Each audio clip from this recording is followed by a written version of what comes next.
लंका में राक्षसी मंत्रणा। इंद्रतुल्य पराक्रमी हनुमान जी ने लंका में जो अत्यंत भयावह घोर कर्म किया था, उसे देखकर राक्षस राजा रावण को बड़ी लज्जा और ग्लानि हुई। उसने समस्त प्रमुख राक्षसों को बुलाकर कहा, निशाचरों, एकमात्र वानर हनुमान अकेला इस दुष्पुरी में घुस आया। उसने इसे तहस नहस कर डाला और जनक कुमारी सीता से भेंट भी कर लिया। सूचना मिली कि राम सहस्त्र धीरवीर वानरों के साथ हमारी लंकापुरी पर आक्रमण करने के लिए आ रहे हैं। यह बात भी भली भांति स्पष्ट हो चुकी है कि वे रघुवंशी राम अपने समुचित बल के द्वारा भाई, सेना और सेवकों सहित सुखपूर्वक समुद्र को पार कर लेंगे। ऐसी स्थिति में वानरों से विरोध आ पड़ने पर नगर और सेना के लिए जो भी हितकर हो वैसे सलाह आप लोग दीजिए। राक्षस बलवान तो बहुत थे, किंतु न तो उन्हें नीति का ज्ञान था और न ही वे शत्रु पक्ष के बलाबल को समझते थे। इसीलिए वे कहने लगे, राजन, आप फिरते ही भयभीत हो रहे हैं। आपने नागों और गंधर्वों को भी युद्ध में परास्त कर दिया है। दानवराज माय ने आपसे भयभीत होकर अपनी कन्या आपको समर्पित कर दी थी।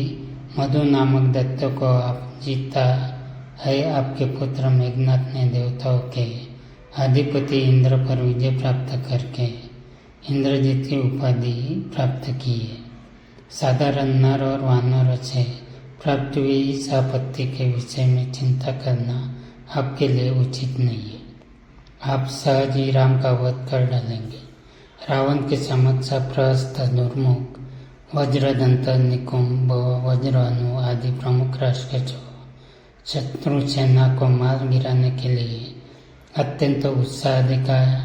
उनके उत्साहवर्धक वचन सुनकर रावण अत्यंत प्रसन्न हुआ और उनकी हाँ में हाँ मिलाने लगा। मंत्रियों को रावण के हाँ में हाँ मिलाते देख विभीषण ने हाथ जोड़कर कहा, हे तात, जो मनोरथ साम, मेल मिलाप, प्रलोभन और भेद शत्रु पक्ष के फूट डालना ये सिद्ध हो सके, आपकी प्राप्ति के लिए नीति शास्त्र का आश्रय लेना चाहिए। हे रावण, अस्थिर बुद्धि, व्याधिग्रस्त आदि लोगों पर बल का प्रयोग करके कार्य सिद्ध करना चाहिए, परंतु राम न तो अस्थिर बुद्धि है और न ही व्याधिग्रस्त।